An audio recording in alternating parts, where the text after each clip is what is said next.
बहुत समय पहले की बात है। एक समृद्ध राज्य में एक राजा राज करता था। वह राजा बहुत ही शक्तिशाली था, लेकिन वह हमेशा अपने राज्य को और भी बेहतर बनाने की कोशिश में रहता था। उसके राज्य में कोई भी दुखी ना हो, यह उसका सपना था। राजा के महल के पास एक सुंदर बोधि वृक्ष था, जिसके नीचे अक्सर लोग बैठकर ध्यान करते और शांति का अनुभव करते थे। उस वृक्ष की छाया में बैठने से लोगों को सुख और शांति मिलती थी। एक दिन राजा ने सोचा, क्यों ना मैं इस बोधि वृक्ष को काटकर इसके स्थान पर एक भव्य महल बनाऊं। राजा ने अपनी योजना के बारे में अपने मंत्रियों से चर्चा की।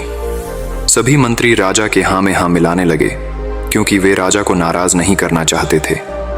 लेकिन राजा का प्रमुख मंत्री राजा की इस योजना से सहमत नहीं था। उसने कहा, महाराज, यह बोधि वृक्ष केवल एक वृक्ष नहीं है, यह हमारे राज्य के लिए एक अनमोल धरोहर है। इसे नष्ट करना उचित नहीं होगा।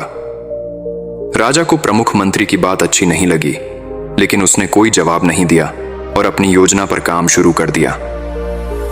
अगले दिन जब राजा बोधि वृक्ष के पास गया तो उसने देखा कि एक वृद्ध संत वहां बैठे ध्यान कर रहे थे। राजा ने संत से पूछा, महात्मन, आप यहां क्या कर रहे हैं? संत ने उत्तर दिया, राजन, मैं यहां ध्यान कर रहा हूं। यह वृक्ष हमें जीवन की सच्चाई समझाता है और हमें शांति प्रदान करता है। राजा ने कहा, लेकिन मैं इस वृक्ष को काटकर यहां एक भव्य महल बनाना चाहता हूं। संत ने मुस्कुराते हुए कहा, राजन, यह वृक्ष आपको वह महल प्रदान कर सकता है जो कोई और महल नहीं कर सकता। यह महल बाहरी शान शौकत का नहीं, बल्कि आंतरिक शांति और संतोष का है।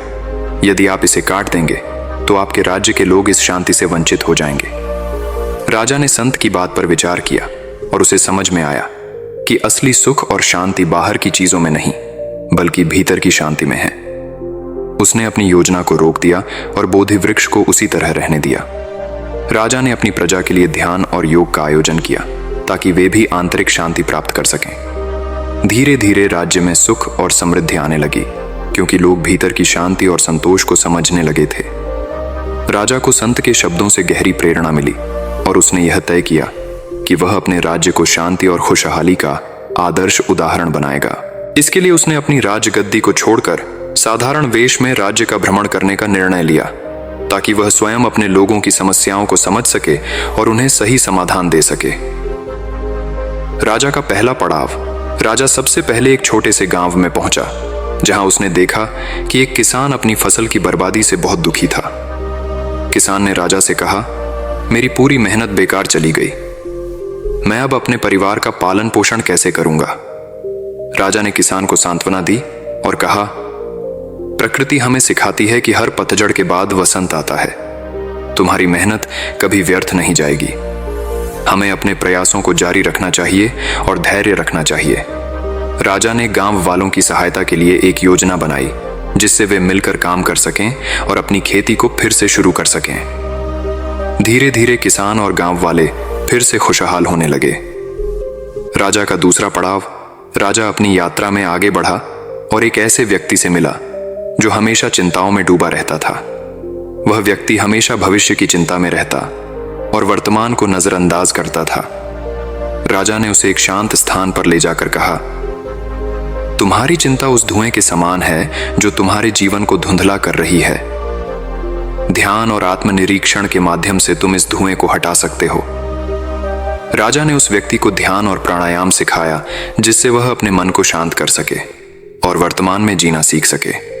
कुछ समय बाद व्यक्ति ने पाया कि उसकी चिंता कम हो गई है और वह जीवन के प्रति एक नया दृष्टिकोण अपनाने में सक्षम हो गया है। राजा का तीसरा पड़ाव, अपनी यात्रा के अंतिम चरण में राजा एक बौद्ध मठ में गया, जहां उसने भिक्षुओं से बौद्ध धर्म के मूल सिद्धांतों के बारे में चर्चा की। उसने सीखा कि ज्ञान केवल पुस्तकों से नहीं, बल्कि अनुभव और आत्मनिरीक्षण से भी आता है। राजा ने निर्णय लिया कि वह अपने राज्य में शिक्षा और ध्यान के लिए स्थान बनाएगा, ताकि लोग ज्ञान प्राप्त कर सकें और अपने जीवन को बेहतर बना सकें। उसने अपने राज्य में कई विद्यालय और ध्यान केंद्र स्थापित किए, जहां लोग आकर सीख सकते थे और अपने जीवन में सकारात्मक परिवर्तन ला सकते थे। राजा की वापसी, जब राजा अपनी यात्रा से वापस लौटा तो उसने देखा कि उसके राज्य में कई परिवर्तन हो चुके हैं। लोग अब अधिक सुखी और संतुष्ट थे और वे एक दूसरे की मदद करने के लिए तैयार रहते थे। राजा ने संत से सीखी हुई बातों को अपने शासन में लागू किया और अपने राज्य को एक आदर्श राज्य बना दिया। राजा के इन प्रयासों से राज्य में शांति, समृद्धि और संतोष का वातावरण बन गया। लोग अब समझ गए थे कि असली खुशी और संतोष बाहरी चीजों में नहीं, बल्कि भीतर की शांति और संतोष में है। अंतिम सीख, जीवन में सच्ची समृद्धि और खुशी तभी प्राप्त होती है जब हम भीतर की शांति को अपनाते हैं और दूसरों के प्रति करुणा और सहानुभूति रखते हैं। गौतम बुद्ध की शिक्षाएं हमें यही सिखाती हैं कि हम अपने जीवन को कैसे संतुलित और सुखद बना सकते हैं। इस प्रकार राजा ने अपने जीवन के माध्यम से बुद्ध की शिक्षाओं को जीवंत किया और अपने राज्य को एक आदर्श राज्य बना दिया, जहां शांति और संतोष का निवास था। दोस्तों, उम्मीद है कि आपको इस कहानी से एक अच्छी सीख मिली होगी। ये कहानी आपको कैसी लगी हमें कमेंट बॉक्स में कमेंट करके ज़रूर बताएं और साथ ही इस कहानी को अपने दोस्तों के साथ ज़रूर शेयर करें ताकि उन्हें भी इस कहानी से कुछ सीखने को मिल सके।